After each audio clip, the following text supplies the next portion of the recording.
नमस्ते विद्यार्थियों। जैसा कि हमने पिछली कक्षाओं में प्रेजेंट इंडेफिनिट या प्रेजेंट सिंपल टेंस के बारे में जिक्र किया था, आज हम प्रेजेंट कंटिन्यूस टेंस, इस प्रेजेंट का सेकंड जो पार्ट है वो प्रेजेंट कंटिन्यूस टेंस के बारे में पढ़ने जा रहे हैं। Present continuous tense it means जो भी एक्शन वर्तमान में जारी है, पास्ट में शुरू हुआ और वर्तमान में भी जारी है, और ये बताता है कि कब समाप्त होगा, इसके बारे में कोई जानकारी प्राप्त नहीं करता है। प्रेजेंट कंटिन्यूस टेंस में कार्य का जारी होना बताया जाता है। प्रेजेंट कंटिन्यूस टेंस में 10th क्लास के अंदर जो प्रश्न पुटअप होते हैं, एक दो क्वेश्चन दिए जाते हैं यानी कि सेंटेंस के रूप में, उसकी आइडेंटिफिकेशन करने के लिए कुछ वर्ड्स है, जैसे कि सिंपल प्रेजेंट टेंस में भी कल बताए थे मैंने, और आज इसका आइडेंटिफिकेशन जो वर्ड्स हैं वो देखना बहुत जरूरी है। Root word as a root word identification के रूप में है, वो कौन कौन से एडवर्ब्स यूज किए जाते हैं, जिससे हमें पता चलता है कि इस सेंटेंस में जो भी सेंटेंस दिया गया उसमें प्रेजेंट कंटिन्यूस टेंस ही होगा।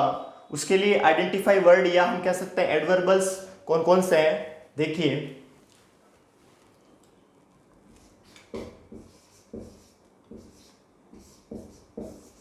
Identify word as a adverb, या हम कह सकते हैं एडवर्बियल्स कौन कौन से हैं या एडवर्ब्स कौन कौन से हैं, यानी कि विशेषण जो समय सूचक शब्द होते हैं वही एडवर्बियल्स होते हैं।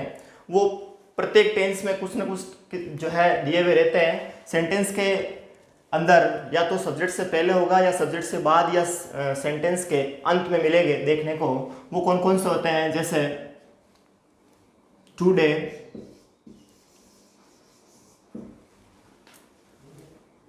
नाउ, नाउएडेज, आज, अब, आजकल,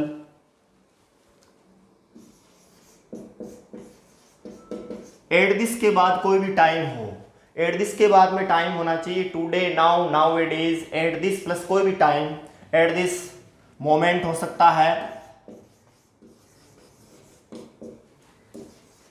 एट दिस टाइम हो सकता है, at this week, at this month,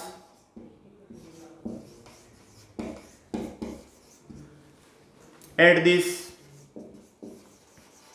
year, या और कोई भी एट दिस के बाद टाइम क्लोज इसमें आना चाहिए, टाइम।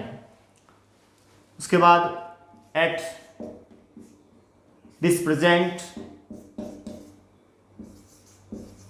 यह भी एक एडवर्ब है प्रेजेंट कंटिन्यूस टेंस की पहचान के लिए। Eight present time, at present भी है और एट प्रेजेंट टाइम भी है। these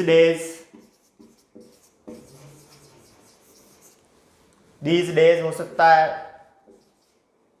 वीक हो सकता है, these weeks, या these month, these months, years, these months, year, या कोई सीजन्स, विंटर, समर वगैरह, इसका भी यूज किया जाता है। उसके बाद today, now, nowadays, at this moment, at this time, at this week, at this month, at this year, at this present, at present time, these days, these weeks, month, year. इसके अलावा दो जो है बेस फॉर्म होती है, उसके बाद में साइन ऑफ एक्सक्लेमेशन का यूज होता है, वहां पर भी प्रेजेंट कंटिन्यूस टेंस का यूज किया जाता है। बेस फॉर्म के अंदर जिस प्रकार हम कह सकते हैं जो एक्सक्लेमेटरी सेंटेंस का यूज होता है उसमें फर्स्ट फॉर्म का यूज करते हैं, जैसे लुक, लुक के बाद यानी कि कोई मेन वर्ब हो और उसके बाद में साइन ऑफ एक्सक्लेमेशन यानी कि विस्मयबोधक चिन्ह हो, तो उसमें वो जो सेंटेंस है वो प्रेजेंट कंटिन्यूस टेंस का होगा। लुक हो सकता है, लिसन, इस प्रकार जो है ये सारे के सारे ही पहचान सूचक शब्द हैं जो प्रेजेंट कंटिन्यूअस टेंस की पहचान बताते हैं। अब बात करते हैं प्रेजेंट कंटिन्यूअस टेंस की जो हेल्पिंग वर्ब क्या होती है। हेल्पिंग वर्ब जो होगी वो होगी बी के फॉर्म्स। सिंपल प्रेजेंट टेंस बताया था, तब भी मैंने एक सेंटेंस लिया था बी के फॉर्म के लिए, और बी के जो फॉर्म्स हैं वो प्रेजेंट कंटिन्यूअस टेंस में 3 प्रकार के यूज होते हैं। सबसे पहले इज, फिर आर और एम, ये तीनों ही जो है प्रेजेंट कंटिन्यूअस टेंस में एज ए हेल्पिंग वर्ब के रूप में यूज की जाती है।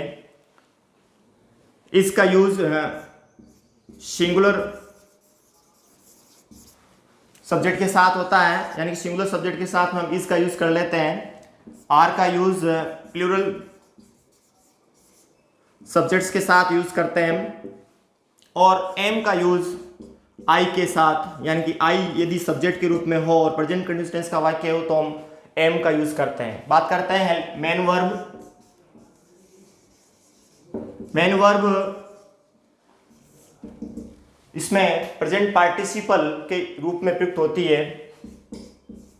प्रेजेंट पार्टिसिपल,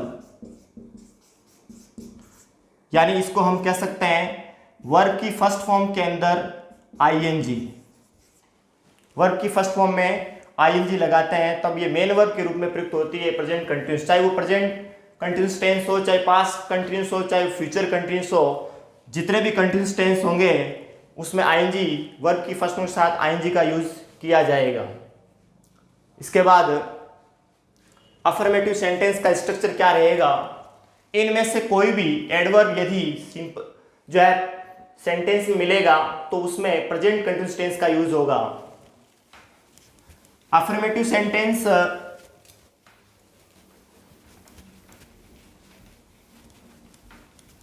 को कंप्लीट करते हैं, उसका स्ट्रक्चर देखते हैं। अफर्मेटिव सेंटेंस का स्ट्रक्चर, सबसे पहले subject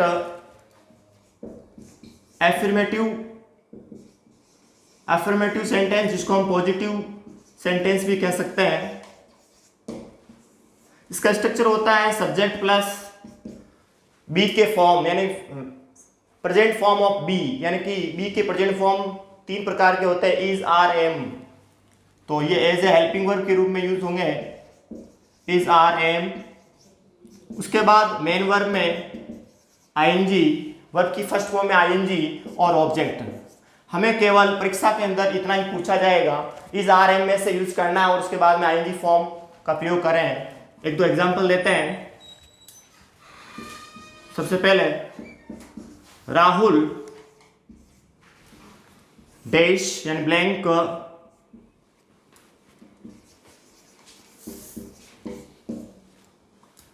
make a plan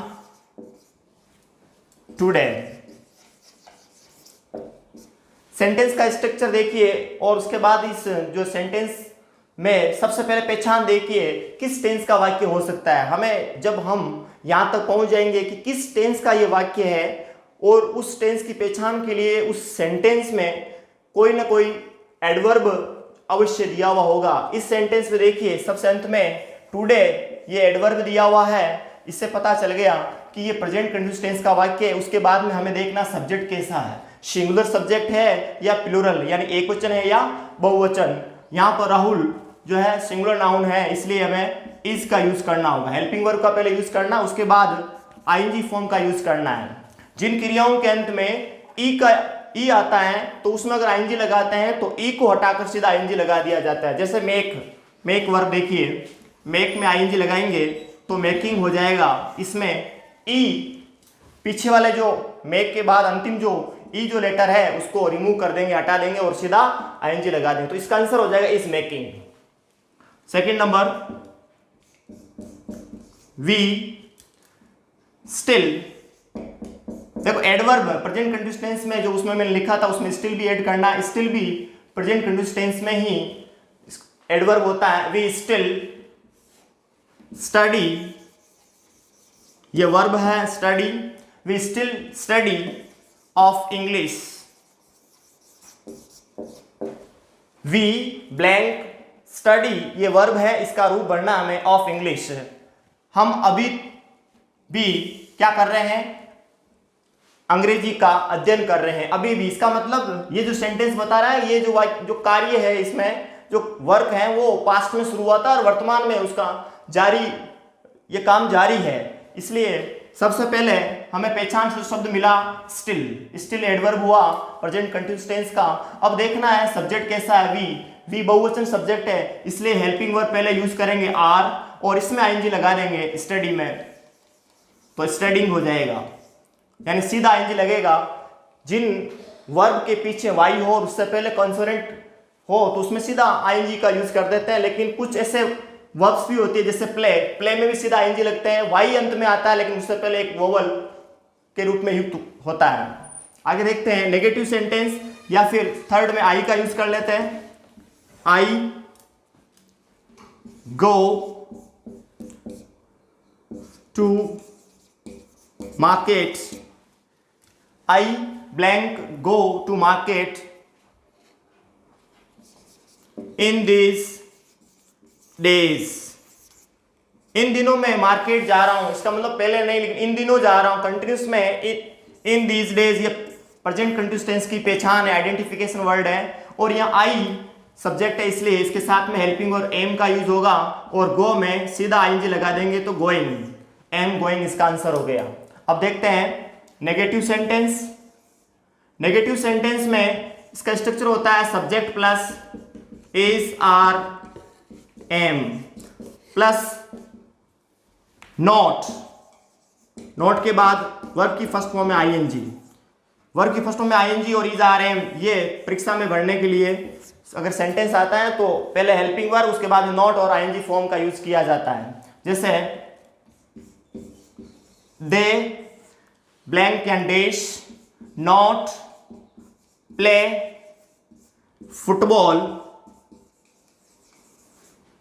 now, वाक्य में नाउ दिया हुआ है, अंत में देखिए पहचान करिए फटाफट, नाउ इसकी इस टेंस की जो है पहचान हो गया कि सीधा पता चल गया प्रेजेंट कंटिन्यूअस टेंस में ये वाक्य दिया हुआ है। सेंटेंस का प्रकार कैसा है, अफर्मेटिव है या नेगेटिव, ये सेंटेंस के जो ब्रैकेट में दिया हुआ है नॉट प्ले, इट मींस ये सेंटेंस है जो है नेगेटिव में चला गया, तो आर क्योंकि दे बहुवचन है इसलिए आर, उसके बाद नॉट, हेल्पिंग वर्ब के तुरंत बाद नॉट लगता है कोई भी नेगेटिव सेंटेंस हो, नॉट उसके बाद में प्ले में आईएनजी लगाएंगे तो हो जाएगा प्लेइंग, तो इसका आंसर हो गया आर नॉट प्लेइंग, या शॉर्ट में कहेंगे आरंट प्लेइंग।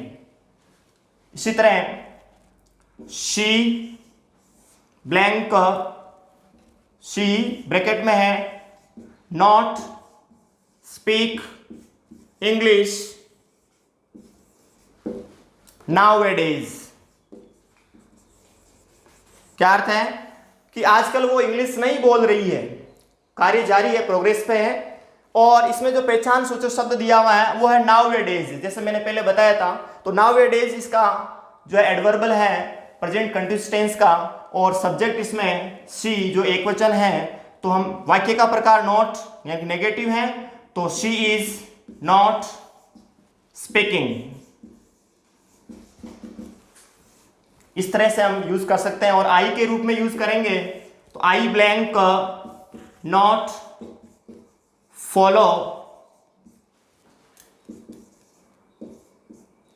दीज रूल्स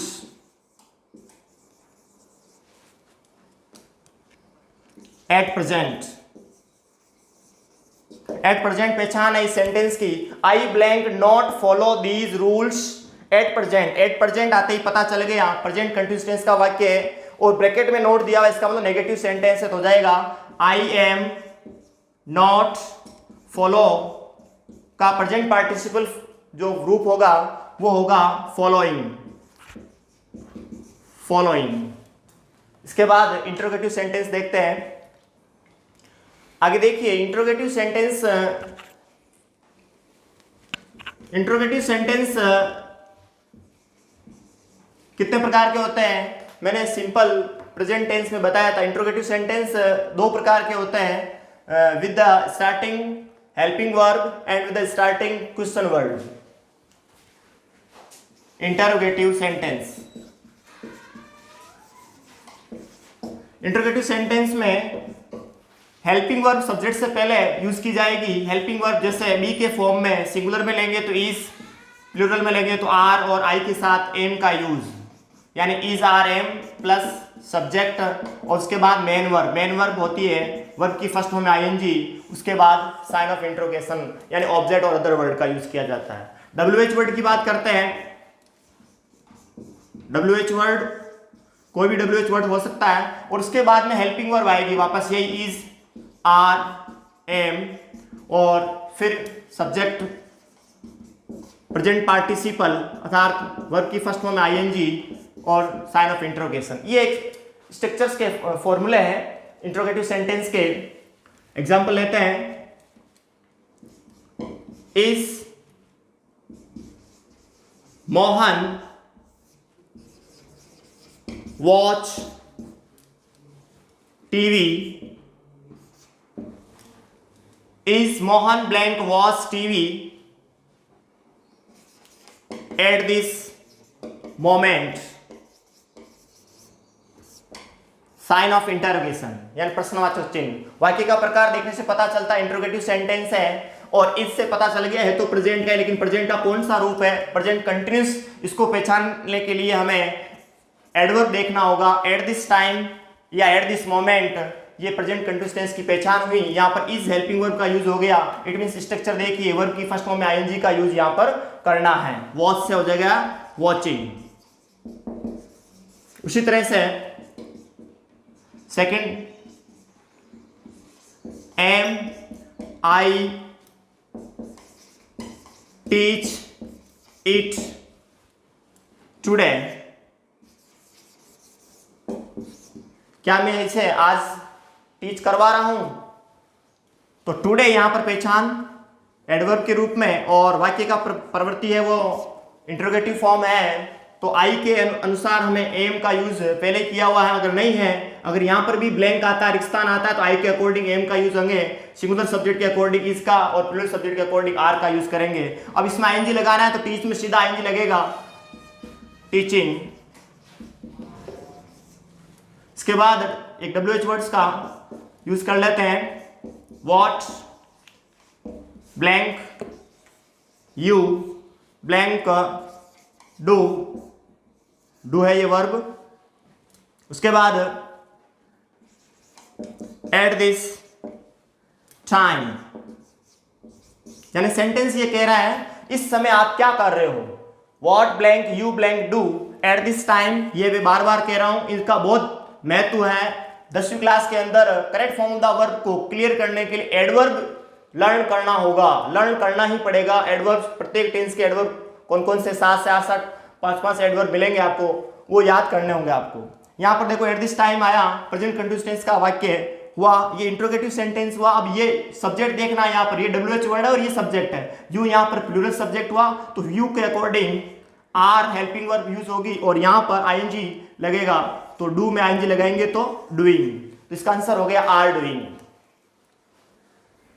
अब एक्स्ट्रा के अंदर पढ़ते हैं, मैंने लिखा था लुक और इसके बाद साइन ऑफ एक्सक्लेमेशन, फिर मैंने लिखा था लिसन और साइन ऑफ एक्सक्लेमेशन। इससे भी परीक्षा में प्रश्न पूछे जाते हैं, यानी यदि इंग्लिश सेंटेंस, किसी भी इंग्लिश सेंटेंस में वर्ब की फर्स्ट फॉर्म उसके तुरंत बाद साइन ऑफ एक्सक्लेमेशन अगर आता है तो वो जो सेंटेंस है वो प्रेजेंट कंटिन्यूअस टेंस का सेंटेंस होता है। एग्जांपल देखते हैं, for example look a boy blank run after a bus. Sentence affirmative type का ही है, लेकिन इस सेंटेंस की आइडेंटिफिकेशन कैसे करेंगे कि कौन से टेंस का ये वाक्य है। इसकी आइडेंटिफिकेशन शुरू में दी हुई है, जब वर्ब की फर्स्ट फॉर्म के तुरंत बाद साइन ऑफ एक्सक्लेमेशन आए, विस्मय बोधक चिन्ह आए, तो वो वाक्य प्रेजेंट कंटिन्यूअस टेंस का होता है। इट मींस इसका सब्जेक्ट हुआ अ बॉय, तो अ बॉय या सिंगुलर हुआ तो यूज होगा हेल्पिंग वर्ब, सबसे पहले इज और उसमें आईएनजी लगाएंगे रन में। तो एक बात और सुन लीजिए, वे वर्ब जिनके अंत में एन और उससे पहले कोई वोवल जो आता है जैसे यू के रूप में, तो उस अंतिम अक्षर को डबल करके उसमें आईएनजी लगा देते हैं। तो रन का आईएनजी फॉर्म होगा रनिंग, RUNNING। रन है, सिट है, सेट है, कट है, इसमें डबल अंतिम अक्षर को डबल करके उसमें आईएनजी लगाया जाएगा। एक और वाक्य, listen,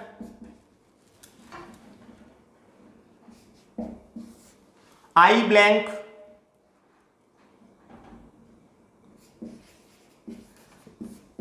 teach you French. Listen सुनो, उसके बाद आई ये सब्जेक्ट के रूप में, फिर रिक्त स्थान है, टीच यहां पर मेन वर्ब के रूप में डीवी है, यू फ्रेंच। सुनो मैं आपको फ्रेंच पढ़ा रहा हूं या सिखा रहा हूं, या लर्न कोई भी वर्ब हो सकती है। तो यहां पर एम टीचिंग हो जाएगा, इसका आंसर हो जाएगा एम टीचिंग। केवल और केवल इस प्रकार के सेंटेंस की पहचान के लिए हमें यह देखना है, लुक या लिसन या कोई भी बेस फॉर्म उसके बाद में विस्मयबोधित चिन्ह होगा तो वो सेंटेंस और प्रेजेंट कंटिन्यूअस टेंस में होगा।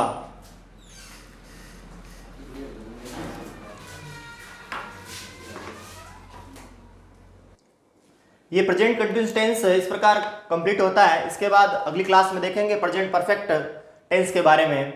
प्रेजेंट परफेक्ट टेंस क्या होता है, इसमें क्या क्या आइडेंटिफिकेशन होते हैं, उसके बारे में अध्ययन करेंगे नेक्स्ट क्लास में।